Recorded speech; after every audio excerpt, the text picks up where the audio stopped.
The radio weighed 30 pounds. In June of 1943, that weight meant everything. It meant detection. It meant death. It meant the difference between silence and survival. Noor Inayat Khan sat alone in a cramped apartment on the outskirts of Paris. The wallpaper was faded, yellow, peeling at the edges where moisture had crept through the plaster. Outside, the summer heat pressed against the windows, but she kept them closed. Sound traveled in occupied Paris. Sound killed. 3 days earlier, her entire network had collapsed. The courier who should have met her near the Pont de Neuilly never arrived. The organizer who ran the circuit had vanished without warning. The other radio operators, the ones who were supposed to share the burden of transmission, who were supposed to provide backup frequencies and alternate safe houses, had gone silent. Not the silence of caution, the silence of capture. She was the last one. The Gestapo had swept through the Prosper network like fire through dry grass. Arrests came in waves, first the leadership, then the couriers, then the safe house keepers, then anyone who had ever passed a message, accepted a package, or looked the wrong way at the wrong moment. Records would later suggest that over 400 people connected to the network were detained in the summer of 1943. The exact number remains uncertain. What is certain is that by the third week of June, Noor Inayat Khan was the only wireless operator still functioning in the entire Paris sector, and she had received no order to leave. The apartment belonged to someone she had never met, a name on a list, a key left under a loose brick. The arrangement was supposed to last 48 hours. She had already exceeded that by 36. She needed to move. But moving meant carrying the radio, and carrying the radio meant exposure. The transmitter was British-made, designed for field agents, compact by wartime standards, but 30 pounds was still 30 pounds. It required a suitcase. The suitcase required an explanation. The explanation required papers. And her papers, forged in London, stamped with permissions that were already weeks old, would not survive close inspection. The Germans had direction-finding units throughout the city, mobile vans equipped with receivers that could triangulate a signal within minutes. Every transmission was a countdown, every frequency adjustment bought time, but only seconds. The procedure was brutal in its simplicity. Transmit, relocate, transmit again. Never from the same place twice, never for longer than 20 minutes. She had already transmitted twice from this apartment. That was one time too many. Somewhere below, a door slammed. Footsteps echoed in the stairwell, heavy, deliberate, the rhythm of boots on wood. Noor did not breathe. The footsteps paused, then continued upward, past her floor, past the next, fading into the upper reaches of the building. She exhaled, but the mathematics had not changed. She was exposed. She was alone, and the Germans were hunting. The last message she had received from London was 3 words long: stay and transmit. So she stayed, and the city waited. She had not been born for this. Nothing in her early life suggested the woman she would become in occupied Paris. Noor Inayat Khan was born in Moscow in 1914, the daughter of an Indian Sufi mystic and an American mother. Her childhood was a wandering thing, Russia, then London, then Paris. Languages came easily, music came naturally. By her 20s, she was writing children's stories, studying child psychology at the Sorbonne, and performing on the harp for French radio. She was gentle. Observers described her as dreamy, idealistic, the kind of person who believed in the goodness of others with a conviction that bordered on faith. When the Germans invaded France in 1940, her family fled to England. The fall of Paris was a wound that never fully healed. She had loved that city, its cafes, its bridges, its particular shade of evening light. Watching it disappear behind the advancing Wehrmacht was a severance she carried with her across the Channel. In England, she joined the Women's Auxiliary Air Force. She trained as a wireless operator. The work suited her in unexpected ways. The precision of Morse code, the rhythm of transmission, the quiet discipline of listening. She was good at it, better than good. Her instructors noted her speed, her accuracy, her calm under simulated pressure. That calm caught the attention of the Special Operations Executive. SOE was Churchill's shadow army. Its mandate was sabotage, subversion, and the support of resistance movements across occupied Europe. It recruited women because women could move more freely in occupied territory. They attracted less suspicion. They could carry messages, operate radios, and organize networks in places where men would be stopped, searched, and shot. The training was intensive. Weapons, explosives, silent killing, surveillance detection, Morse code under duress, cover story construction, interrogation resistance. Noor struggled with some of it.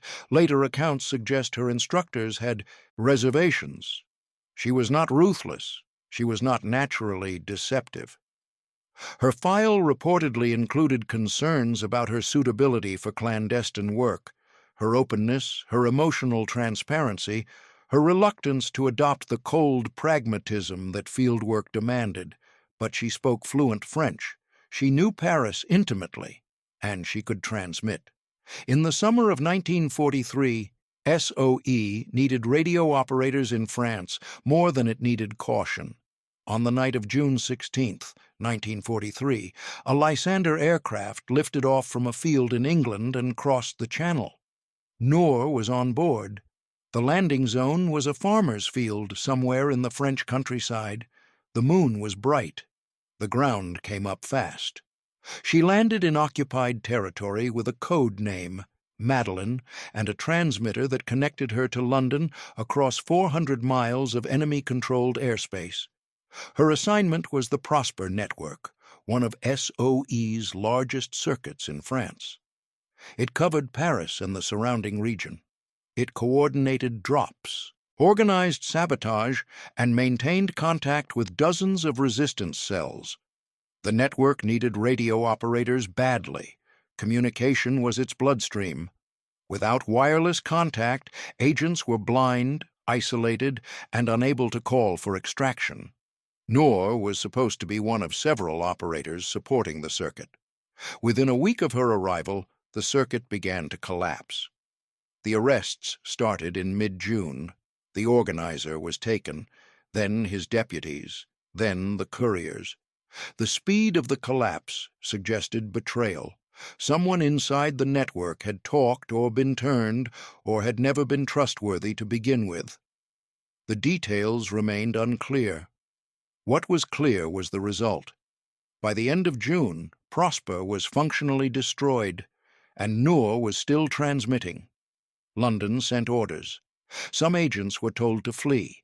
Escape lines existed, routes through Spain, through Switzerland, through the countryside to extraction points where aircraft could land under cover of darkness.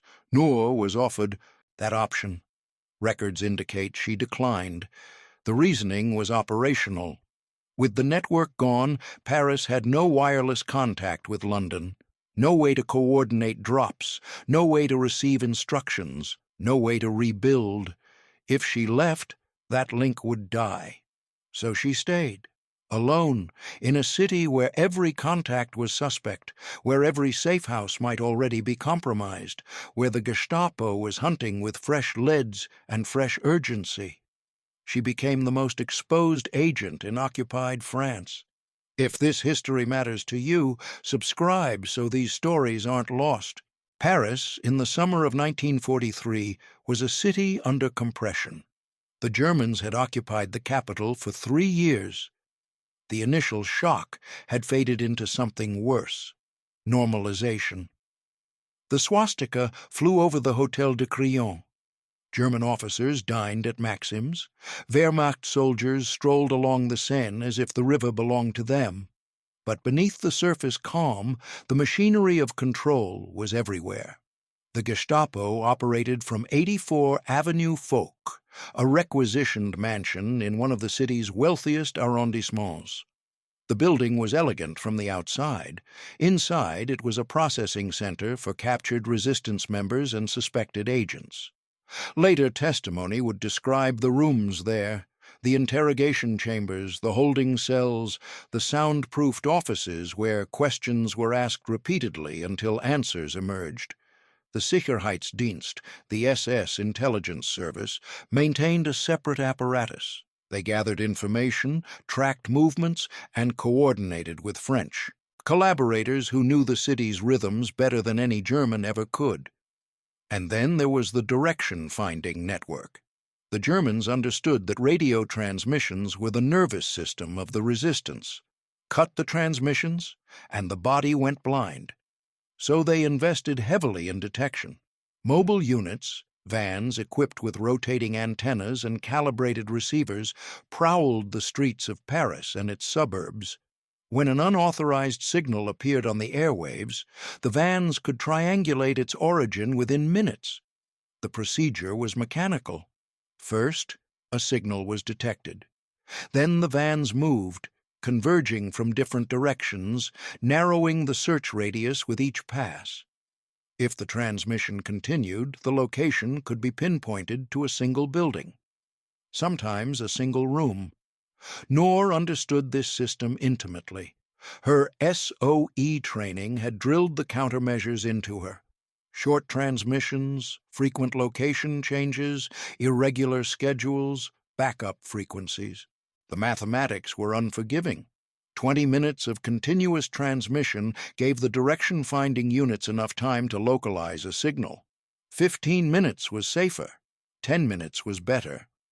But 10 minutes was barely enough to complete a coded message exchange. Every transmission was a race against geometry.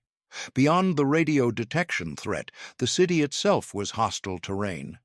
Movement required papers, identity cards, work permits, travel authorizations, ration books. The bureaucracy of occupation was designed to make every journey a test. Checkpoints appeared without warning, on bridges, at metro stations, at the entrances to parks and public buildings. German soldiers and French police conducted random inspections. They checked faces against photographs. They examined stamps and signatures. They asked questions designed to trip up anyone whose cover story had gaps. Noor's papers were good. SOE's forgery section was among the best in the world. But good was not perfect. Dates could be wrong. Stamps could be outdated. The particular shade of ink on a permit could differ from the batch currently in use at a government office. And there was always the human element. Collaborators were everywhere. French citizens who had chosen to work with the occupation for ideology, profit, or simple survival. They knew which faces belonged and which did not. They noticed strangers. They reported anomalies. A woman carrying a heavy suitcase at odd hours. A figure entering a building where no one was supposed to live. A light in a window after curfew. The concierges were particularly dangerous. In Paris, these building managers knew everything: who came, who went, who received packages, who kept irregular hours. Some were sympathetic to the resistance. Others were indifferent, and some had arrangements with the authorities. Noor could trust no one completely. The safe houses available to her were remnants of the collapsed network. Addresses passed along before the arrests. Names of people who might still be willing to help, or might already be under surveillance, or might have been turned without her knowledge. Each approach was a gamble. She developed protocols. Never enter directly. Circle the block first. Watch for watchers. Look for cars that did not belong. Listen for footsteps that matched her pace. Check windows for curtains that moved when they should not. The city became a map of hazards. Certain metro lines were more heavily patrolled than others. Certain neighborhoods had concentrations of German administrative offices. Certain cafes were known to be frequented by collaborators, or worse, by Gestapo informants cultivating contacts. She moved through this landscape like water seeking the lowest path, always flowing around obstacles, never confronting them directly. But the obstacles kept multiplying. By early July, she had changed locations 4 times. Each move required reconnaissance. Each reconnaissance required exposure, and each exposure increased the chance that someone would remember her face. The weight of the radio never lessened. She carried it in a suitcase that was supposed to look ordinary. Inside, the transmitter was nested in clothing, a dress, a scarf, mundane items that would seem unremarkable if the case were opened, but the case was heavy, heavier than a woman's weekend luggage should be, and the Germans knew what to look for. At checkpoints, she smiled. She answered questions calmly. She produced papers that withstood inspection. Each time, the seconds stretched into hours. Each time, she waited for the moment when a guard would gesture toward the suitcase and say the word that ended everything. That word never came. Not yet. But Paris was patient, and the system was tightening. Movement was survival. Movement was also exposure. The contradiction defined Noor's existence through the summer of 1943. Staying in one place too long meant the direction-finding units could correlate her transmissions with a fixed location. Moving too often meant crossing checkpoints, carrying the radio through public spaces, and multiplying the chances of recognition. She developed rhythms that balanced these risks. Never transmit from the same building twice in the same week. Never take the same route to a safe house more than once. Never carry the radio during peak hours when the metro was crowded with inspectors. The city's geography became a tactical problem. Paris was divided into arrondissements, each with its own character.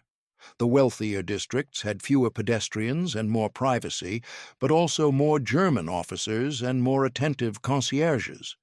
The working-class neighborhoods offered anonymity in crowds, but the crowds brought checkpoints and random inspections. She favored the edges. Neuilly-sur-Seine, where she had contacts from before the collapse. Le Vésinet, further out, where suburban quiet provided cover. Grignon, where an agricultural school offered temporary refuge. Each location had advantages and vulnerabilities. The transmissions themselves required precise choreography. First, she had to find a location with electricity. The radio needed power. Some safe houses had outlets, others required improvisation. She learned to scout ahead, checking windows for signs of occupancy, looking for buildings where she might have access for an hour without questions. Then she had to set up the antenna. The transmitter's range depended on antenna placement. Higher was better. Windows facing east, toward England, were optimal.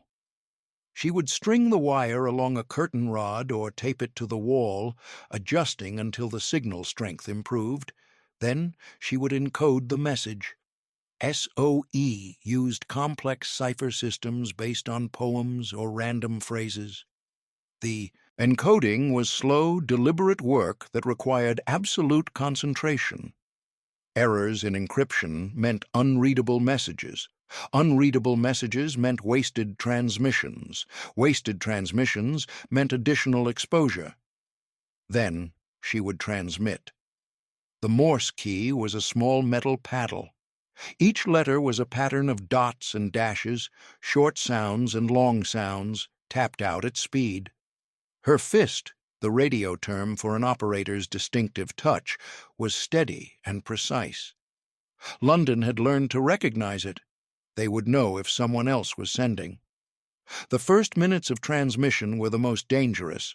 The direction-finding vans needed time to detect the signal, time to mobilize, time to triangulate. If she could complete the exchange in 10 minutes, she had a reasonable margin of safety. 15 minutes was risky. 20 minutes was reckless. But some messages could not be compressed.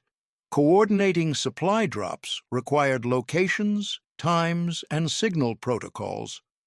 Reporting on German troop movements required details. Requesting extraction required codes and contingencies. Each piece of information added seconds to the transmission. Each second added risk. She began carrying a watch, checking it obsessively, watching the minute hand sweep toward the danger zone. After transmission, she had to collapse the antenna, pack the radio, and leave. The packing took time. The leaving had to appear unhurried. A woman fleeing a building with a heavy suitcase attracted attention. A woman walking calmly attracted nothing. Then she had to travel to the next safe house. The journeys were exhausting. By July, she was moving every 2 or 3 days, sometimes more frequently. The metro was useful but dangerous. Too many checkpoints, too many eyes. Walking was safer but slower, and the weight of the radio turned every kilometer into an ordeal. She learned to use the city's hidden geography. Parks where she could rest without attracting notice. Cafes where she could wait out a patrol. Side streets that avoided the major intersections where inspections concentrated. The Germans conducted random sweeps without warning. Entire blocks would be cordoned off. Everyone inside would be checked, papers examined, bags opened, questions asked. When she saw a cordon forming, she had seconds to decide. Turn back and risk drawing attention, push forward and trust her papers, find a doorway and hope it led somewhere safe. Each decision was final. One afternoon in mid-July, she was approaching a metro station when she saw the uniforms. German soldiers at the entrance, French police beside them, a line of passengers waiting to pass through. The suitcase was in her right hand.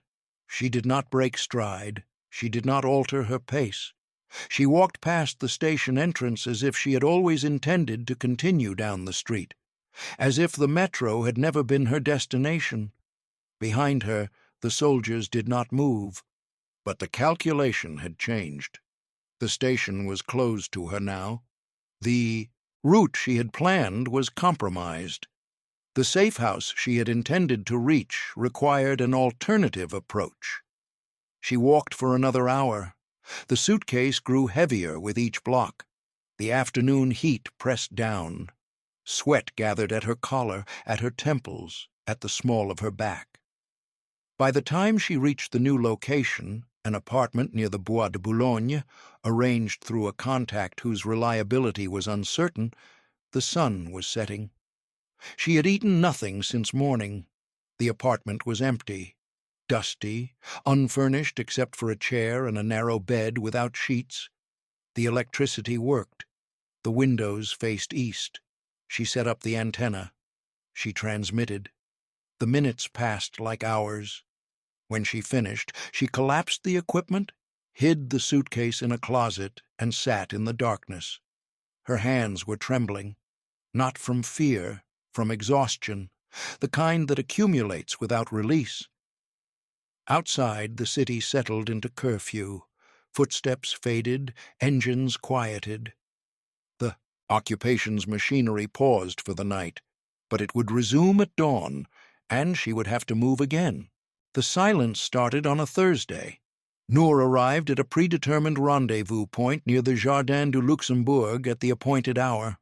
The contact, a courier she had met twice before, a woman with a limp and careful eyes, was supposed to bring new papers and information about alternative safe houses. The bench was empty. Standard protocol required waiting for 15 minutes, no longer. Extended loitering attracted attention. Noor sat, positioned to observe both approaches, and watched. No one came. She returned the following day at the same time. The bench was still empty. The pathways of the garden were busy with mothers and children, with elderly men reading newspapers, with German officers walking in pairs. The courier was nowhere. The third day, Noor did not return. The absence could mean several things. Arrest was the most likely. Illness was possible. A compromised route was also conceivable. If the courier suspected surveillance, she would have stayed away to protect the contact. But Noor had no way of knowing which possibility was true, and she had no alternate contact. The collapse of Prosper had severed most of her operational connections. The courier had been one of her few remaining links to the broader resistance infrastructure. Without her, Noor had no reliable way to receive new papers, no access to vetted safe houses, no network of watchers who could warn her of Gestapo movements. She was dependent now on contacts she had not yet tested, names from before the collapse, addresses that might or might not still be safe. Each approach carried risk. Around the same time, the radio schedule with London began to fray. Communication with SOE headquarters required both parties to be listening at predetermined times on predetermined frequencies. If the operator in the field missed a window, the message would not be received. If London missed a window, the operator would transmit into silence. The reasons for missed windows were varied. Atmospheric interference could disrupt signals. Equipment malfunction could delay transmission. And in London, there were multiple circuits to manage, multiple operators to monitor, and limited resources to dedicate to any single agent. In early August, Noor transmitted at the scheduled time and received no acknowledgement. She tried again the following night. Same result. The silence was disorienting. For weeks, the radio link had been her only confirmation that her work mattered, that her messages were being received, that her information was useful, that she was not simply transmitting into a void. Without that confirmation, doubt crept in. Had her transmitter been damaged? Was she using the wrong frequency? Had the Germans begun jamming her signal? Or had London concluded that the Paris circuit was too compromised to salvage? She had no way to diagnose the problem. The equipment appeared functional. The procedures were correct. The sky was clear. Yet the silence continued. On the third night, she extended the transmission window beyond the safety margin. 25 minutes, then 30. The direction-finding vans would have ample time to localize her signal. She knew this. She transmitted anyway. Finally, a response. Broken, fragmentary, but present. London was still listening. The relief lasted only seconds. The content of the response was operationally empty. Acknowledgement of receipt, nothing more. No new instructions, no extraction offer, no indication of what was happening beyond her immediate horizon. She was still alone. The isolation deepened in other ways. Paris, in August 1943, was a city of absences. The faces she had known before the collapse, the organizers, the couriers, the safe housekeepers, had vanished into the Gestapo's apparatus. Some, she later learned, had been sent to Germany. Some had been executed. Some had simply disappeared into the machinery of detention and never emerged. She could not mourn them. Mourning required time and safety, and she had neither. What she had instead was the growing certainty that the same machinery was hunting her. The Germans knew that a radio operator was still active in Paris. The signal's intelligence was clear enough. Someone was transmitting on SOE frequencies, maintaining contact with London, coordinating what remained of the resistance in the northern sector. The direction-finding units had failed to locate her so far, but failure was not permanent. They would keep searching, and her margin of error was shrinking. By mid-August, she had exhausted the safe houses she trusted. The remaining options were riskier. Apartments belonging to people she had never met, addresses passed along through intermediaries whose loyalty was uncertain. One such address led her to a building near Montmartre. The contact was an elderly woman who had housed agents before the war.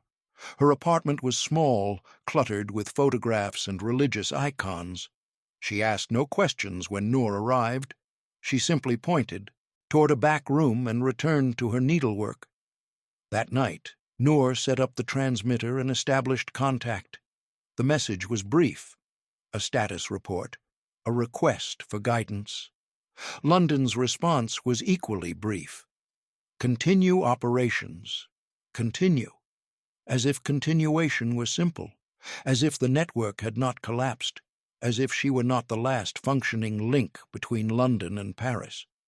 She packed the equipment before dawn and prepared to leave. When she emerged from the back room, the elderly woman was standing by the door. Her expression had changed. She said nothing directly, but the way she held the door, the way her eyes avoided Noor's, something had shifted overnight. Noor thanked her and left. She did not return to that address. Later, she would learn that Gestapo officers had visited the building the following week. Whether the timing was coincidence or something else, the records do not clearly say. But the pattern was becoming unmistakable. The net was closing, and she had nowhere left to run. The body began to fail in small ways first. By September, Noor had been operating alone in Paris for nearly 3 months. The physical toll accumulated invisibly, then suddenly became undeniable. Her hands trembled now, even at rest. Not just after transmission, not just after carrying the suitcase across the city. Always. A fine vibration in her fingers that made encoding more difficult, that added seconds to every message, that reminded her constantly of what the stress was doing beneath the surface. Sleep had become unreliable. The safe houses she used were rarely comfortable. Narrow beds, thin mattresses, rooms without heat, and even when the conditions permitted rest, her mind refused to quiet.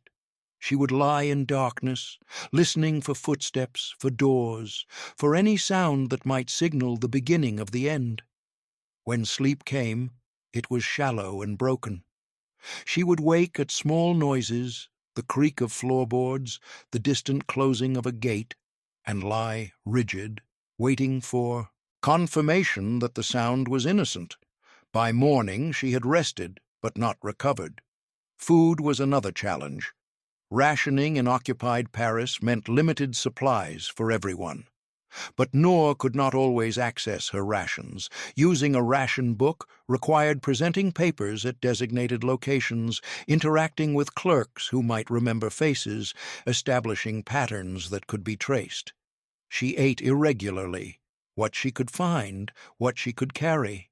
Sometimes she went entire days on little more than bread and water, conserving her energy for the essential activities: transmission, movement, survival. The weight loss showed in her clothes. Her dresses hung looser.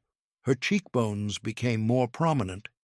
Her reflection, when she caught it in shop windows or bathroom mirrors, belonged to someone older than her 29 years. And then there was the cough.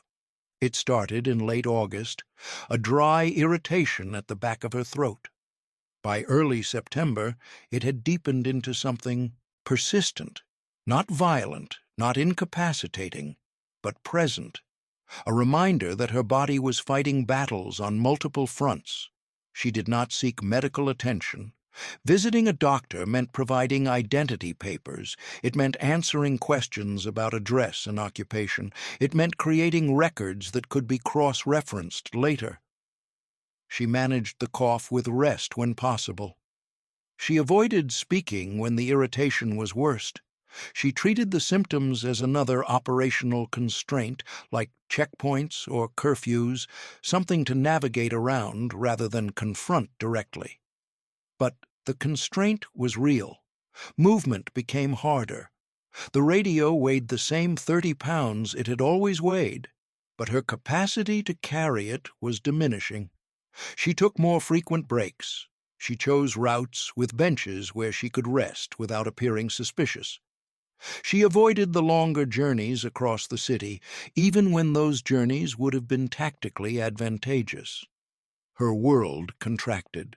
Instead of ranging across Paris and its suburbs, She began concentrating her activities in a smaller area: the neighborhoods near her current safe house, the streets she could traverse in an hour, the distances her depleted reserves could manage. This concentration was dangerous. The narrower her operational zone, the easier it became for the direction-finding units to correlate her signals with a fixed geographic area. She knew this. The training had been clear. Predictability was death. Yet her body was imposing a kind of predictability she could not fully overcome. She transmitted anyway. The messages continued: supply drop coordinates, intelligence summaries, requests for guidance that were rarely answered with specifics. London needed information, and she was still the only source in the sector. Each transmission extracted a cost. The ritual required concentration she struggled to sustain. Finding the frequency, encoding the message, tapping out the Morse characters with precision, listening for acknowledgement, decoding the response, packing the equipment, moving to the next location. By the end of each cycle, she was empty. She began making small errors: a transposed letter in a message that required retransmission, a wrong turn on a familiar street that added 10 minutes to a journey, a failure to notice a checkpoint until she was too close to turn back without attracting attention. None of the errors proved fatal, but each one was a reminder that her margin was shrinking, that the precision required for survival was becoming harder to maintain, that the systems hunting her were relentless while she was human, and humans broke down. One night in early September, she completed a transmission and sat for a long moment in the darkened room. The equipment was already packed. The route to the next safe house was planned. All she needed to do was stand, lift the suitcase, and walk. She could not move. The paralysis was not physical. Her muscles worked. Her legs responded. But the will to continue, the internal mechanism that had driven her through weeks of evasion, had stuttered to a halt. She sat in the darkness and allowed herself, for the first time since the collapse, to consider the possibility that she would not survive this. The thought was not dramatic. It carried no sentiment. It was simply a calculation: the resources available, the threats converging, the probable outcomes given the current trajectory. The calculation did not favor her. After several minutes, she stood. She lifted the suitcase. She walked. The night was cool. The streets were empty. The curfew had driven Paris indoors, leaving only the patrols and the shadows. She was neither. She was something in between, a ghost operating on borrowed time, sustained by discipline alone. And discipline was all she had left. The closest call came in the second week of September. Noor was transmitting from a ground-floor apartment in a residential building near Suresnes. The location was not ideal. Ground floors offered less antenna elevation, which reduced signal strength, but the alternatives were worse. The apartment belonged to a sympathizer whose reliability had not been tested, but who had been recommended by a chain of contacts that seemed trustworthy. The transmission had been proceeding normally. 14 minutes in, the message was nearly complete. London had acknowledged receipt and was sending a response. Then she heard the engines. The sound was distinctive. Vehicles moving slowly, deliberately, in a pattern that had nothing to do with normal traffic. The direction-finding vans made this sound when they were triangulating, circling a target area, refining their search radius. She stopped transmitting immediately. The protocol was clear. Any interruption broke the mathematical chain that the Germans needed to locate a signal. If she went silent, the vans would lose their fix. They would continue circling for a while, then move on, then resume the search if the signal reappeared. But stopping mid-transmission meant an incomplete message. It meant London would receive gibberish. It meant the exchange would need to be repeated later, adding another opportunity for detection.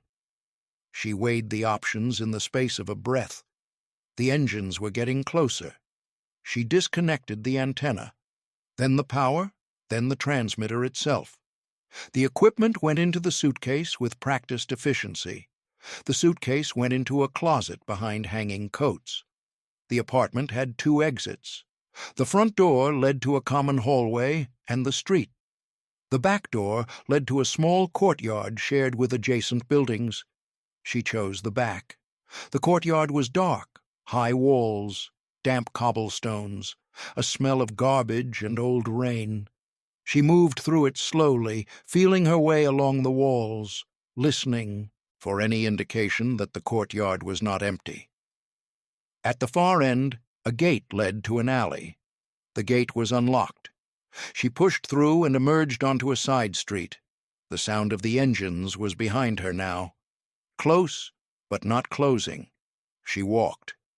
The discipline required to walk normally, to maintain a pace that suggested neither urgency nor guilt, was its own kind of torture. Every instinct demanded speed, every nerve screamed flight, but flight attracted attention, and attention was fatal. She passed an intersection and glanced back. Headlights, 2 sets, moving parallel to the street she had just left.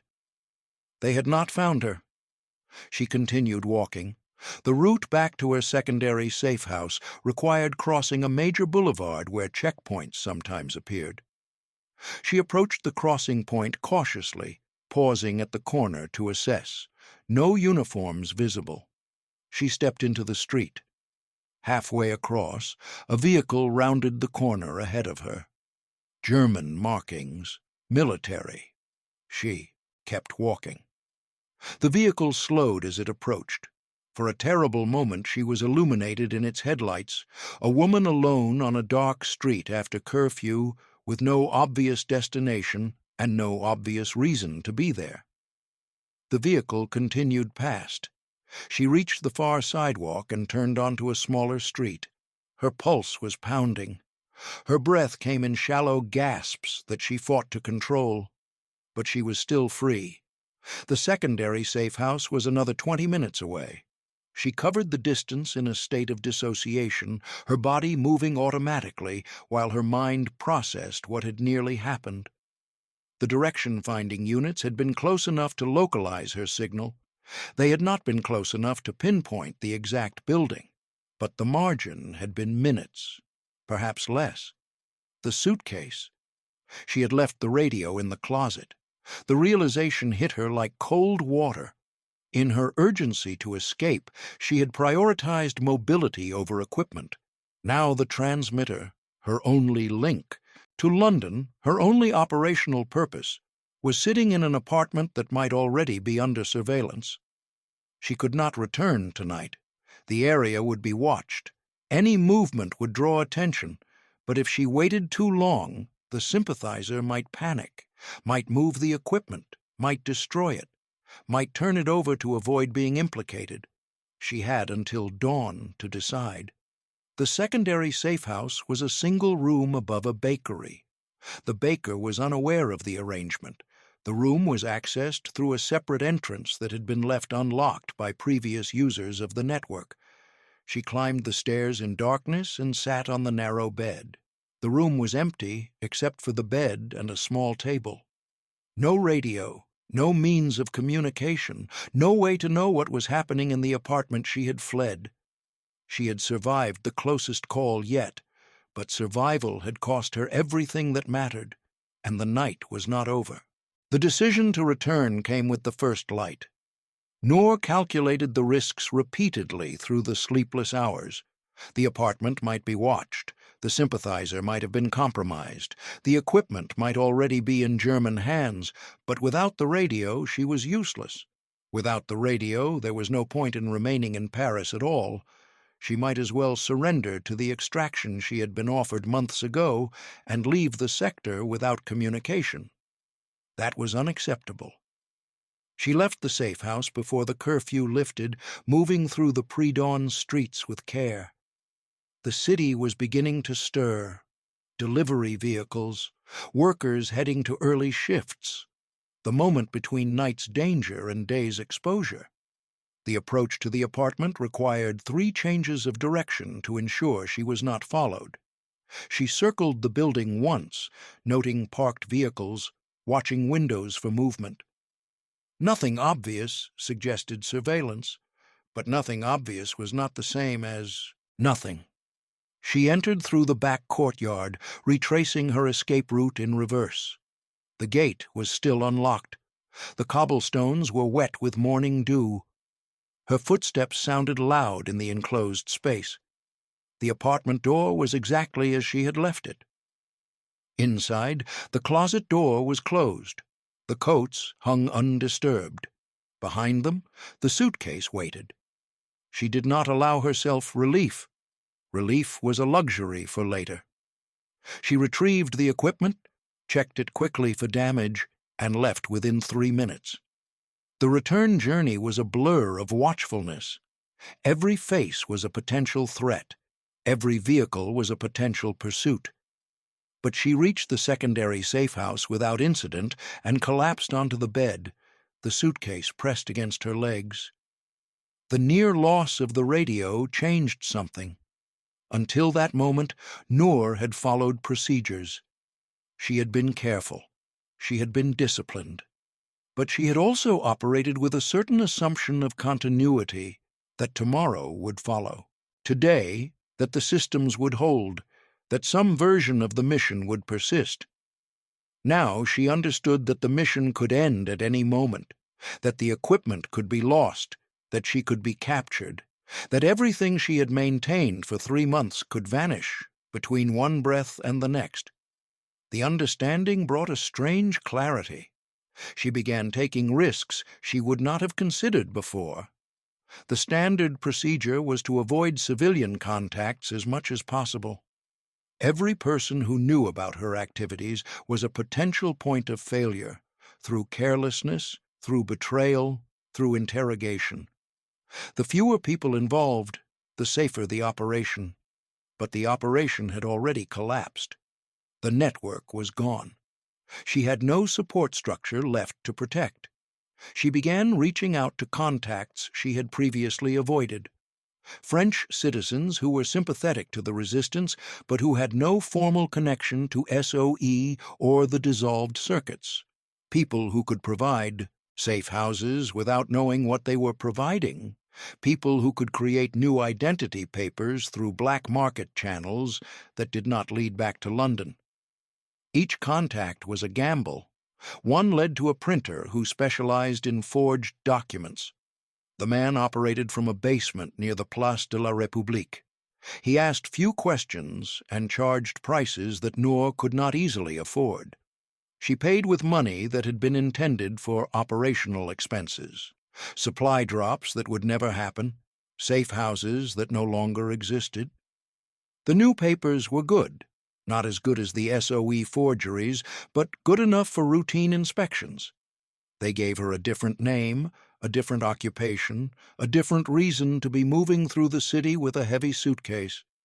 Another contact led to a safe house in the northern suburbs that had never been used by the Prosper network. The location was obscure, an attic room above a grocery that changed hands too frequently for anyone to track.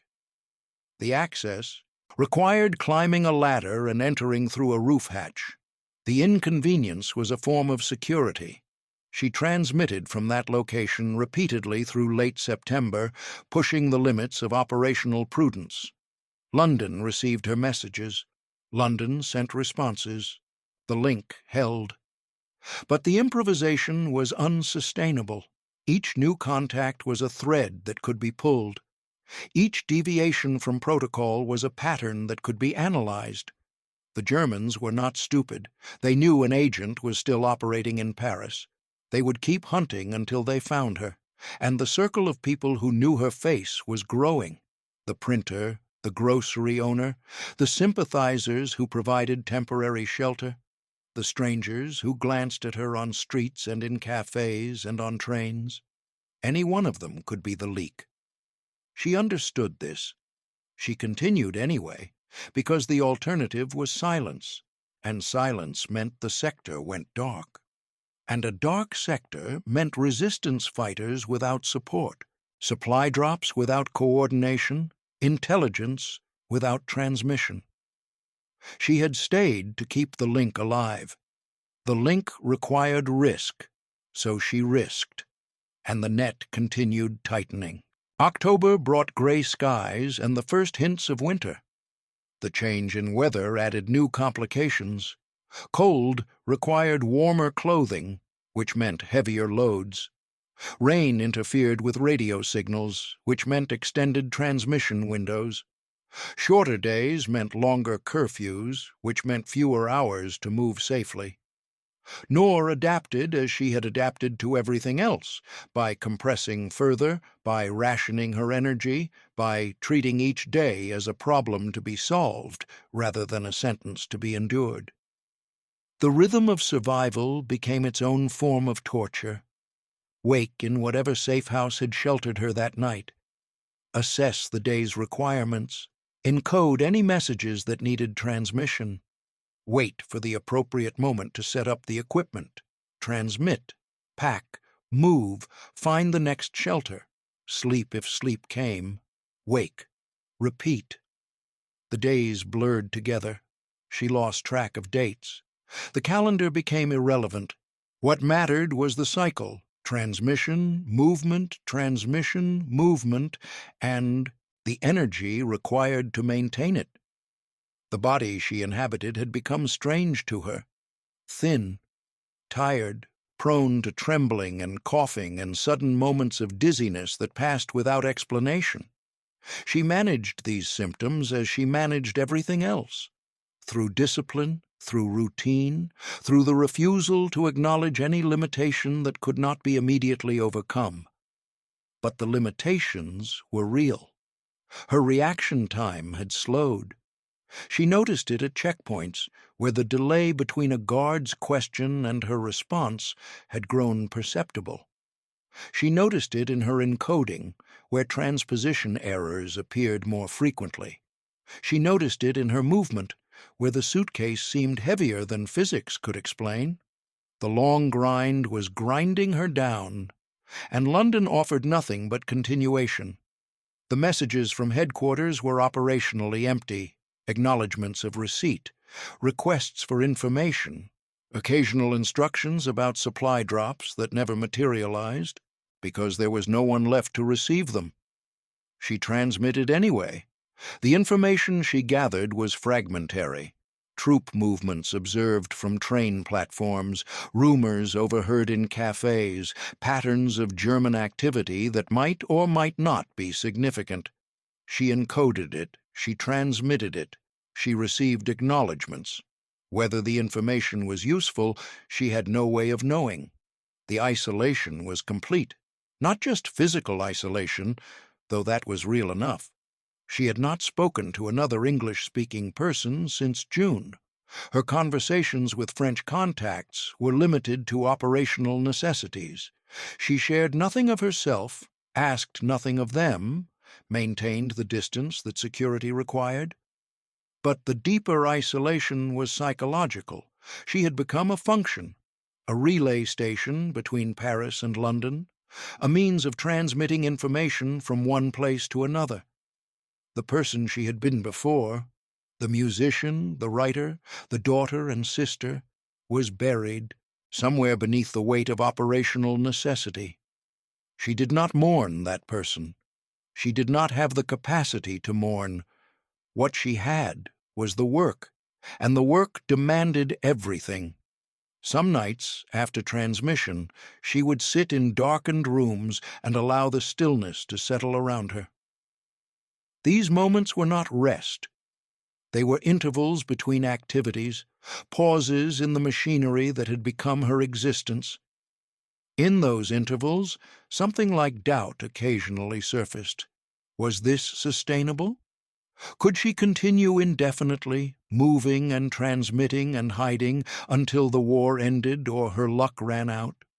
What was the purpose of maintaining a link if the network it served no longer existed?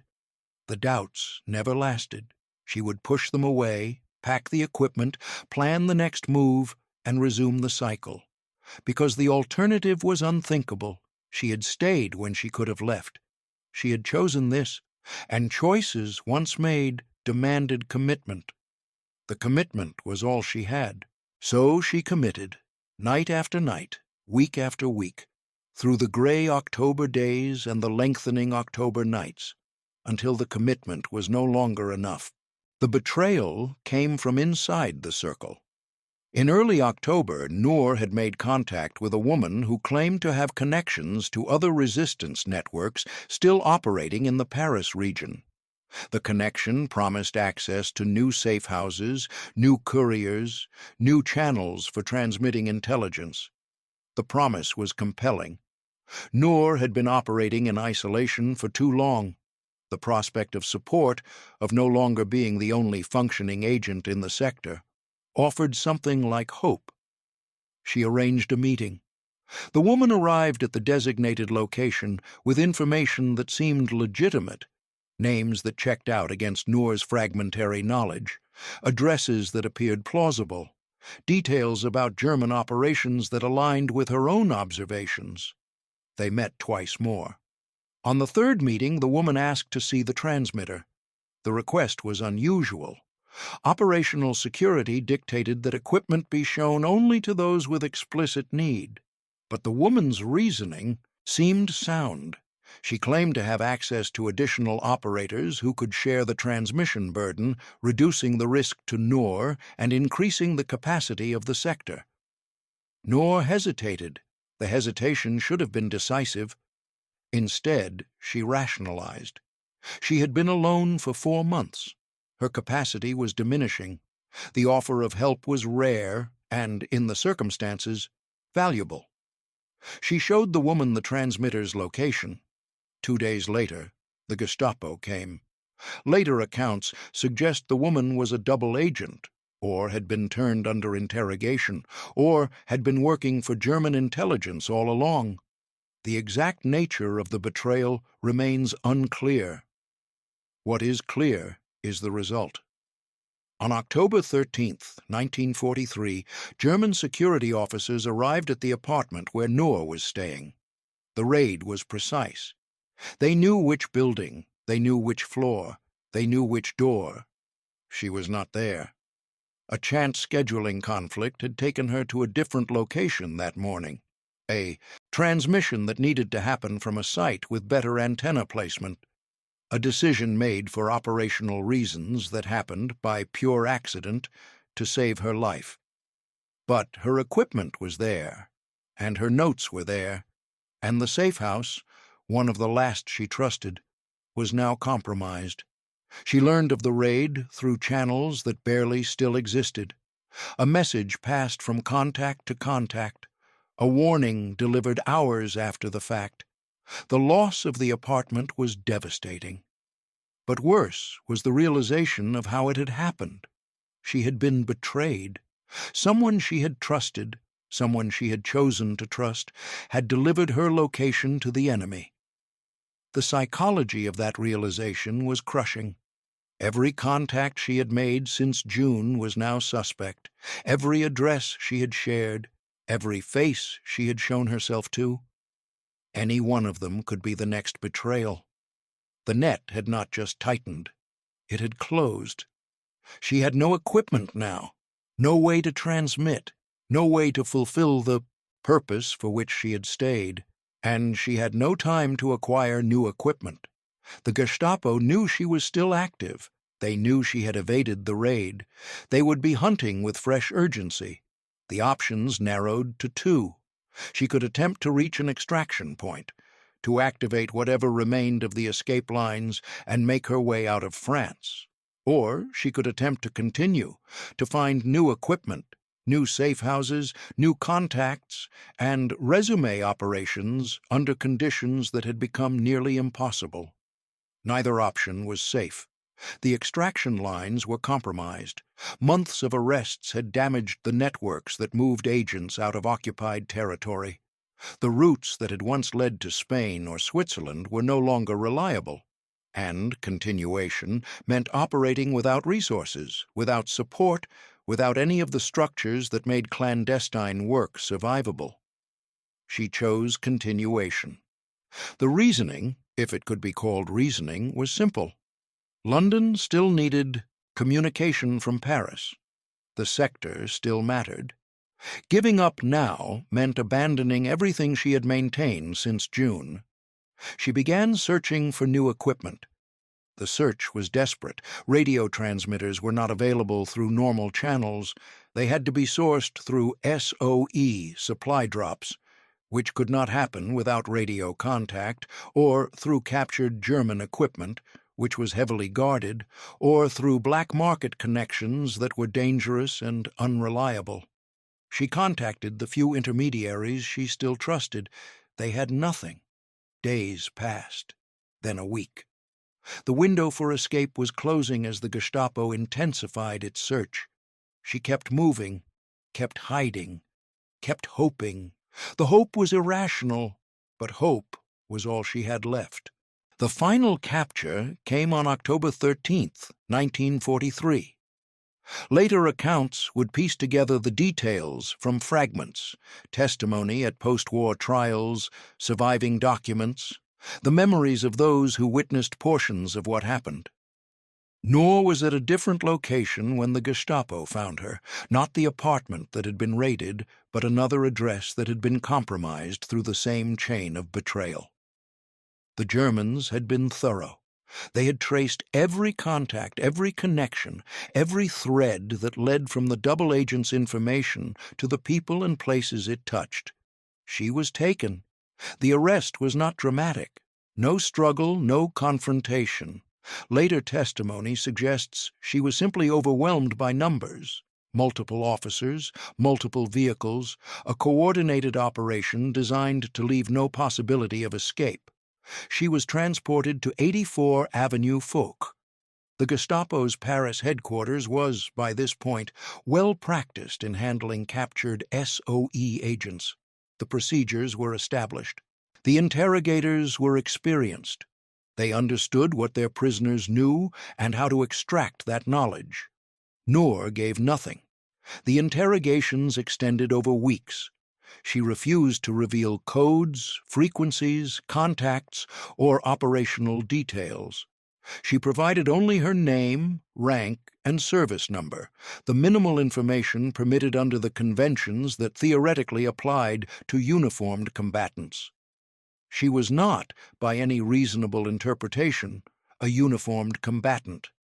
SOE agents operated in civilian clothes, carried forged papers, and maintained cover identities designed to conceal their true purpose. The Germans were under no legal obligation to treat her as a prisoner of war. They did not, but neither did she break. The details of what happened at Avenue Foch remain partially obscured. Testimony varies. Documents were destroyed or lost. What is documented is that she made multiple escape attempts. The first attempt came early in her detention. She reportedly managed to access a bathroom window and attempted to climb to the roof. The escape was discovered before she could complete it. The second attempt was more elaborate. Working with two other captured SOE agents, she reportedly developed a plan to escape through a skylight. The plan required coordination, timing, and tools improvised from available materials. The attempt was detected before execution. After the second attempt, the Germans classified her as highly dangerous. Nacht und Nebel, the night and fog designation reserved for prisoners who were to disappear without trace. She was transferred from Avenue Foch to Pforzheim prison in Germany. The journey took her out of France, away from any remaining possibility of rescue or extraction. At Pforzheim, she was held in solitary confinement. The conditions were severe: chains, minimal food, no contact with other prisoners.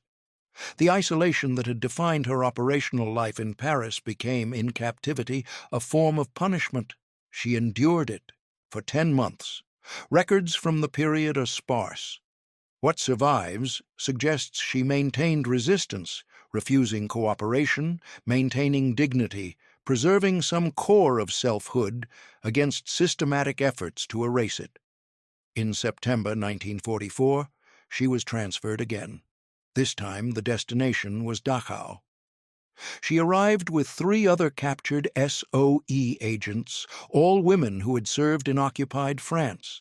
The records of what happened at Dachau on the night of September 12th to 13th, 1944, come from post-war testimonies. Noor Inayat Khan was executed within hours of her arrival. She was 30 years old. The manner of her death remains contested. Some accounts describe beatings, some describe shooting. The specifics were obscured by the chaos of the final year of the war and the deliberate destruction of records by camp personnel. What is documented is her final word. According to testimony from a guard who was present, she spoke a single word before the end. The word was liberté, freedom. The recognition came after. In 1949, Noor Inayat Khan was posthumously awarded the George Cross, Britain's highest civilian honor for gallantry. The citation noted her extraordinary courage, her refusal to betray her colleagues, and her repeated escape attempts despite the certainty of punishment. France awarded her the Croix de Guerre with Gold Star, but the recognition did not erase what had been lost. The 4 months she spent operating alone in Paris, from June to October 1943, represented one of the longest sustained periods of solo wireless operation in occupied territory during the war.